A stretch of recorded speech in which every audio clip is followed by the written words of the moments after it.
Nicole. Oh my God, it's so Hi, good girlfriend. to see you. How are you? Oh, I'm amazing now.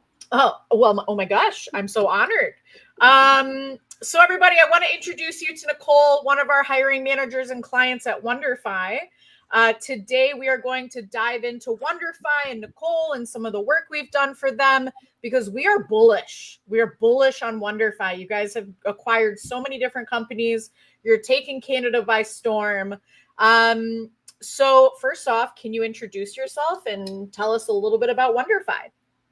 Sure. So for anyone who is just meeting me for the first time, my name is Nicole. I'm the director of HR here at WonderFi.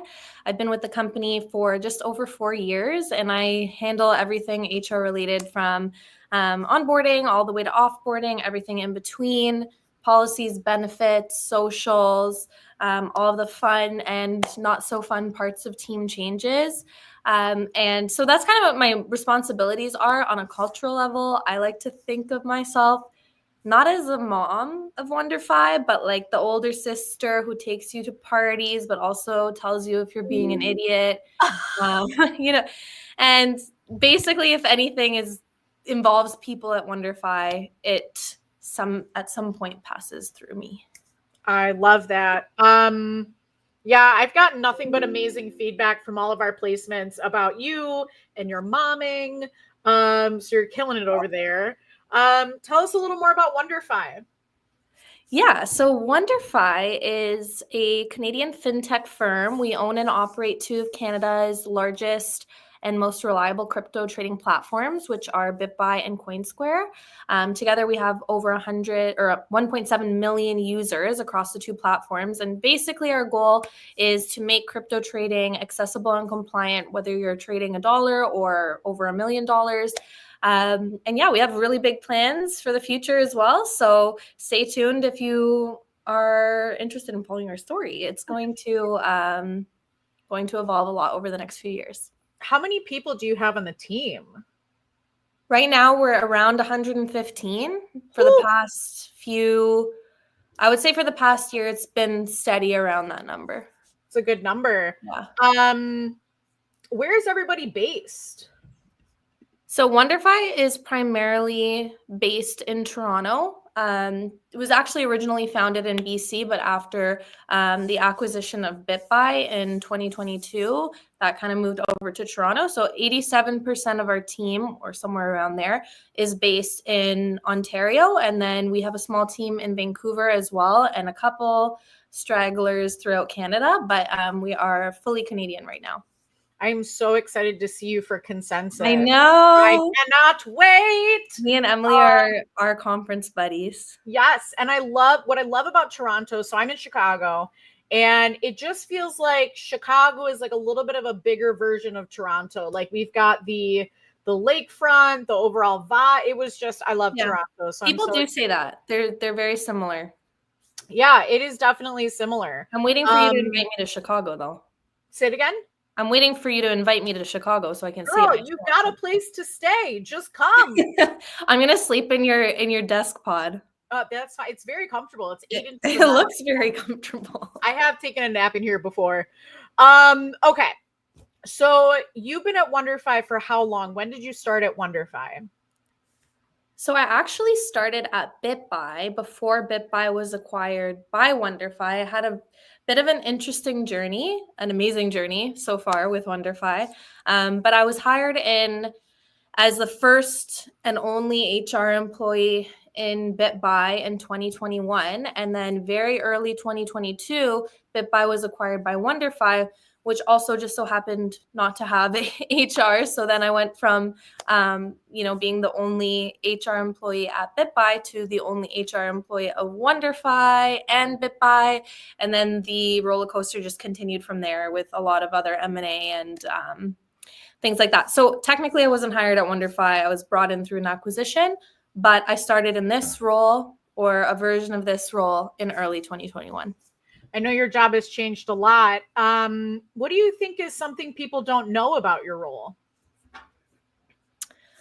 Maybe maybe not something people don't know, but I think maybe an underappreciated aspect of working in HR, especially in a smaller company like ours, where you get to know everyone personally and you have a personal touch point with every single person in the company, is how difficult it is to really balance your personal relationship and also doing what's right um, for the firm at the same time. It's a very, very thin line, and balancing those relationships is very difficult. So you kind of want to be the one who is the person that's getting people excited and having them bought in on the company, but you also have to be the person a lot of the time that has to say no, deliver tough news, or step into like tricky interpersonal situations as well. So it's really hard to balance and bounce back when you have to be that person as well. I would say that's probably the most skilled part of working in HR, and it's something that's more based on personality than anything else, at least in a company like ours. And that might not translate to more enterprise level HR roles, but I would say that's something that people maybe don't realize is a large aspect of what I do. Yeah, no, I mean, that's really good insight into your day. And I'm sure we've got some people in the audience that want to be in HR. So great explanation on some of the challenges and good stuff. And for us, our partnership, you and me, we've Mm-hmm. hired like 4 people for you so far. So I think it was, I should know this off the top of my head, a senior software engineer, Two 2 product product people. managers. Yeah. And then, oh, Naveen, your chief legal Yeah, officer. chief compliance Oh, officer. chief Yes. compliance. Yes. That was a fun hire. Naveen was a lot of fun to work with. I'm so glad you guys are enjoying your time with her. I'm enjoying my time with her too. She brought in cookies this morning. So, Oh, that's the perks of being in an office. yes, WonderFi loves an office. I know, and I'm excited to come visit. So, what made you decide to work with a recruiting partner instead of doing the hiring in-house? I think there's two answers to that question. One, working in crypto is very volatile. There's going to be times, our business kind of grows and shrinks with market fluctuations. So when things start growing, they grow at a very rapid pace, and that doesn't leave a lot of capacity for me or whoever I'm working with to fill, 5, 10 roles at one time. So that's why, for that reason, a recruiter is like a perfect solution to that issue. It's just plug and play when we need you, basically. But then on the other hand, in our industry, there's very little talent that is experienced in crypto. And a lot of the time, those people are already working in jobs. They're not actively looking for jobs. So when I go out and post a job, it's very unlikely that the perfect candidate is just going to fall into my lap and apply for the posting. So that's kind of where your expertise comes in, being really connected in the industry and having that, rapport with hiring managers, people throughout the entire industry, because we can really leverage that to poach and convince top talent to come work with us. So we're really kind of relying on your expertise and your connections that I wouldn't really be able to leverage myself. So I would say it's a mix of capacity issues as well as not having the network that you have. I really should have asked this like months ago. Um, what has your experience been like working with us? Do you have any feedback for us? I mean, I'll say it for the sake of everyone watching, but you know that I love working with you. Emily and I have the most fun. We've become like internet besties, so I have obviously nothing bad to say about working with Emily. I think it's been really easy to build that relationship because you're so approachable, and also because you've just delivered results. There's been times where I've given you a role and it's been less than like 45 minutes before you presented a candidate for me. I'm not setting, for anyone who wants to work with Emily, I'm not setting that expectation for her because that's just unreasonable, but you are like really interested and invested in doing well by us. So it's been just very easy to work with you. And to be real, we're going to be real for a second. There's so many recruiters out there. Like, you really can drop one and pick one up at any point in time. Like, It's just the way things are. So you really do to keep like loyalty in your customers, you really do need to offer something that's above and beyond. Like anyone, not anyone, but like it's possible for many people to make these placements if they have the skills and the abilities and the tools. So you kind of have to go above and beyond and offer something else. So what Emily does for us is, one, she's an amazing person to work with, very reasonable. There's been a lot of times where we've had discussions, about money or what's reasonable payment, and you've been completely amazing to work with. And then also just, like how you're representing us to potential candidates and potential hires. That's a really important part too, because as much as it's a sales role, it's also a marketing role. And you're talking to people that work in our industry. So it really does matter their impression of us. And you do a really great job of representing us. And so, yeah, I'm glad to have you on our team. You make it easy, Nicole. I mean, I'm excited to dive into the culture of WonderFi. But I think what's funny is I don't even know if you remember this. You actually offered me a job as like a backup plan. You were like, if anything ever happens, you can come work for us. I would move to Toronto to come work with you in a heartbeat. But I think that is something we really specialize in, is like candidate experience, like making sure that people feel heard and they've got feedback and they understand where they are in their applicant, in their process of the job search. So thank you for commenting on that. I wanted to ask, because we are both in HR, what is one thing you've learned from hiring in crypto? Something that I've learned to be wary of is people utilizing AI in the interview process. So, is AI okay to leverage when preparing for a job interview? Jury's out. Some people might view that as being savvy. I don't know. However, there are softwares out there that people put on their computer that listen to the interview questions live and spit out answers right on the screen. So the candidate really only has to read what AI is telling them. So there has been times in the past where we have noticed that answers were amazing, very eloquent, but there might have been a pause before they had that answer. It was almost robotic in the sense that they took a moment to think about it and then they just spat out this beautifully eloquent answer, and they were always so vague. So in the most recent experience that I've had with that, we ended up not going with that candidate.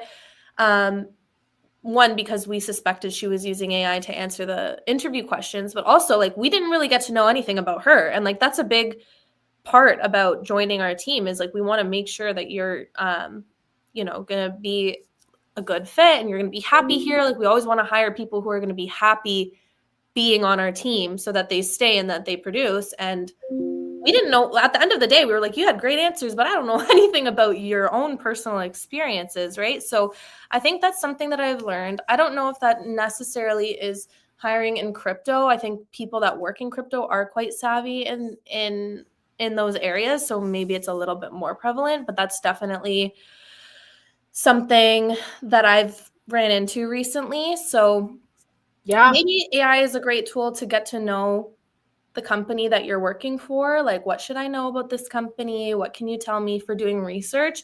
But when you're interviewing for a role, like honesty is so key, because you also don't want to put yourself into something that is not right for you. You know what I mean? Like you're just going to be unhappy or, not meeting expectations and be in a bad space. So just a piece of advice for anyone out there interviewing, make sure you're being as honest as possible. I know that's a little bit taboo, but if it's a genuine person that's interviewing you, like that will go a long way.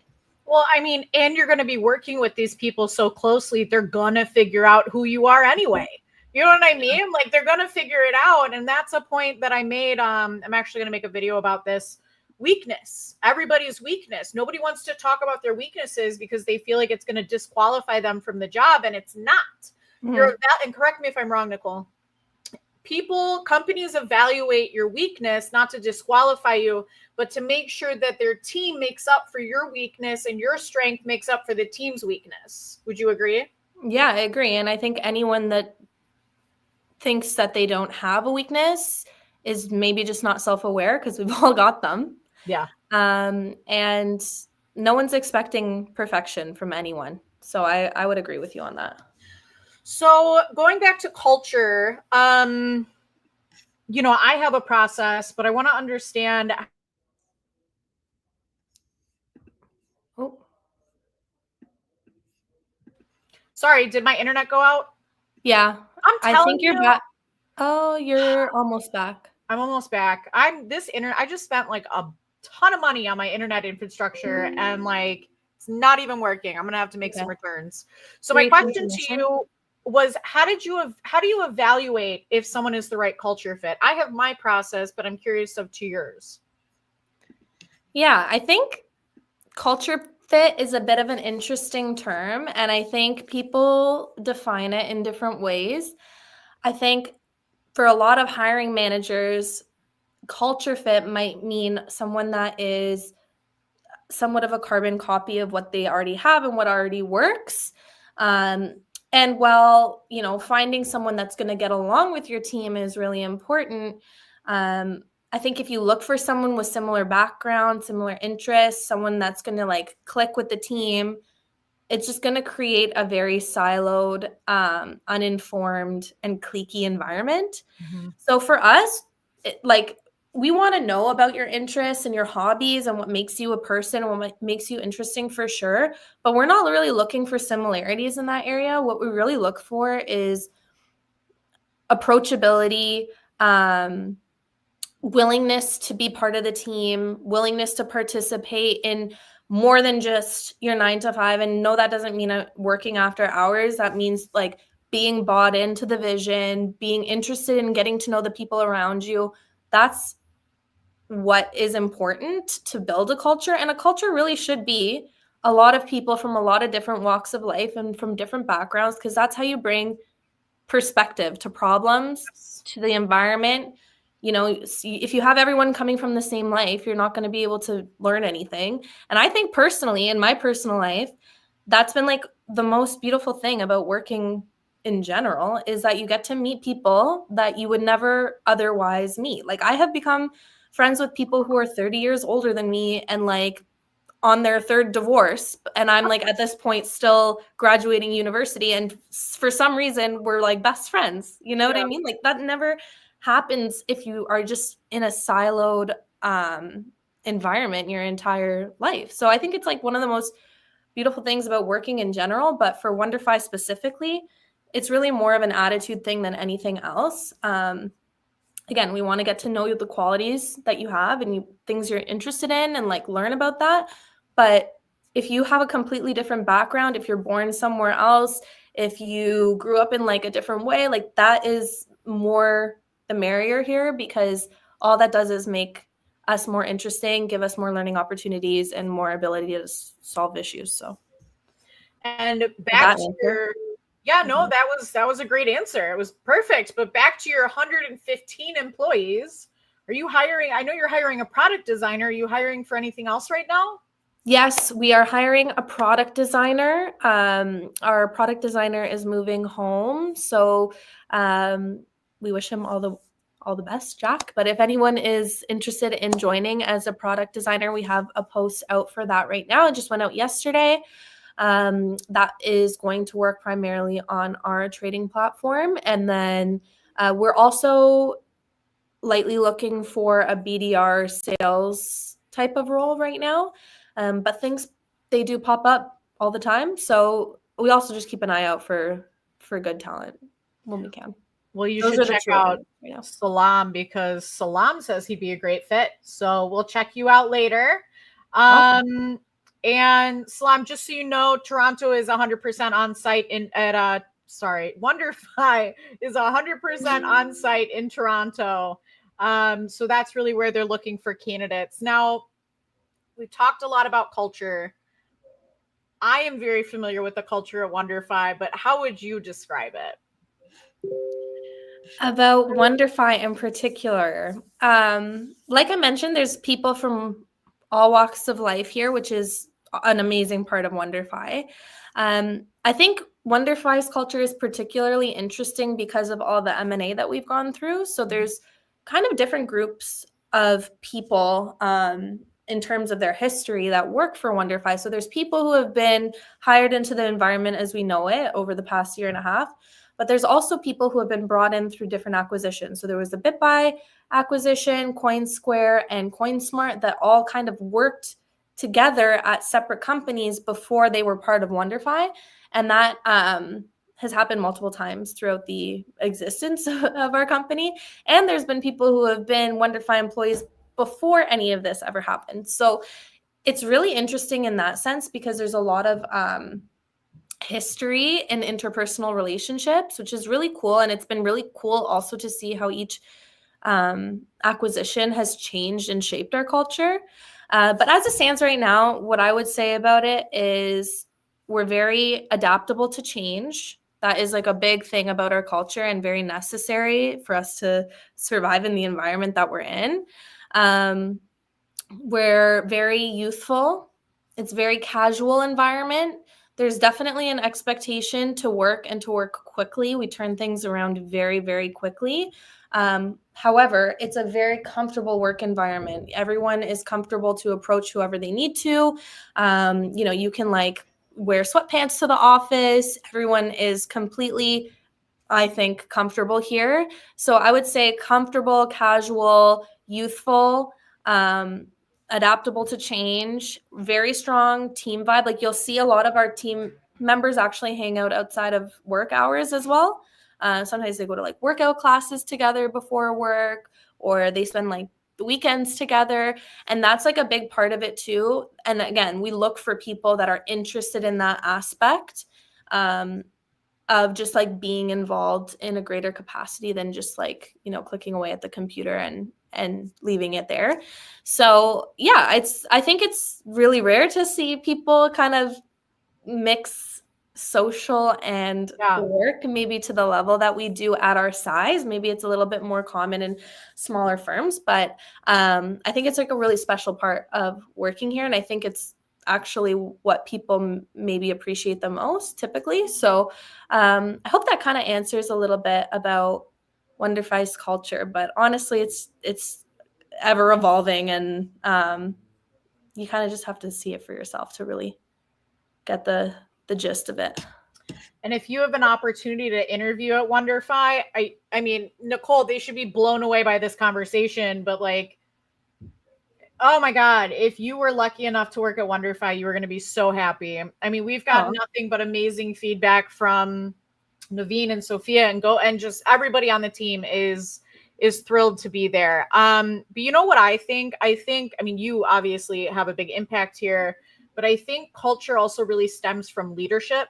I like to work with startups because I can take the founder's vision and like implement it with the right people. So I want to know what Dean is like.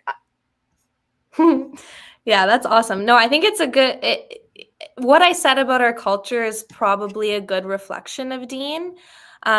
We are very comfortable approaching him. He is a very well-accomplished person, but he walks around here like he's just the rest of us, in his hoodie and his baseball cap, and you might see him just like sitting on someone's desk, throwing a basketball around, talking to someone. I would say pretty much everyone in our company would feel comfortable just walking into his office at any given time.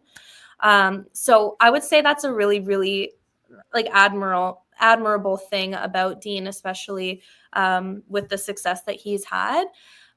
However, he does definitely expect a lot. He expects results, and I think that because he expects so much, but also gives people the opportunity to fulfill those expectations, he's got a lot of buy-in from everyone, especially the leadership team. They have amazing feedback about him, and I would argue that he's like my best retention tool at the company because everyone loves working for Dean. It's just a very comfortable yet rewarding environment. He gives you so much autonomy. Me personally, he has given me opportunities I would never imagine for myself. Like since I've walked in here, there's been a million times where I'm like, me? Like you want me to do that? I'm just a kid. Like, what's going on? But yeah, like I and so many other people here owe Dean so much. And you can see that even when we go to like external events. Like if you were walking with Dean through a conference, like when Futurist last year, for example, I felt like I was like his like sidekick, like groupie, because he was getting pulled left, right, and center. Everyone wants a piece of his time, but it's because he makes such great friends with everyone. Like he really is so approachable.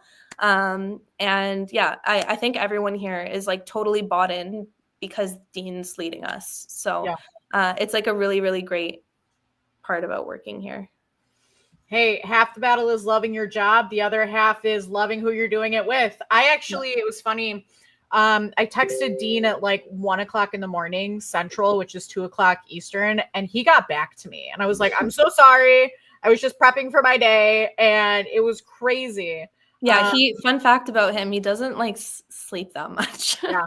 But it's not that he doesn't let us sleep. He just doesn't sleep himself. I had an Aura ring and I stopped wearing it because it just told me I didn't sleep. Like every single day it was like a terrible score. And I was like, okay, I'm just going to take this off. So I get it. Problem solved. Problem solved. Yeah. We're sleeping now, supposedly.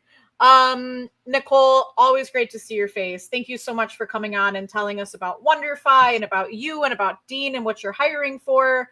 So just to recap, Nicole is hiring a product designer on site in Toronto. She's also considering candidates for a BDR role. So if you are looking for a job, reach out to Nicole. And Nicole, any last words for us? Can't wait to see you in a couple weeks. If you can fit one in your suitcase, bring me one of those yellow sweaters. And yeah, that's it. Hope everyone has a great Thursday and weekend. Sweatpants, a hoodie and sweatpants. We're going to be full yellow, full banana. That's what I like. Maybe I'll be crazy and wear it to the conference one day. That would be, I think Dean would be like, I would love it, but we'll just leave it there. All right, everybody. Thank you so much for your time. Nicole, stay on with me for a second. Appreciate all of you. And I hope you liked our introduction to WonderFi because we are bullish. Bye, guys.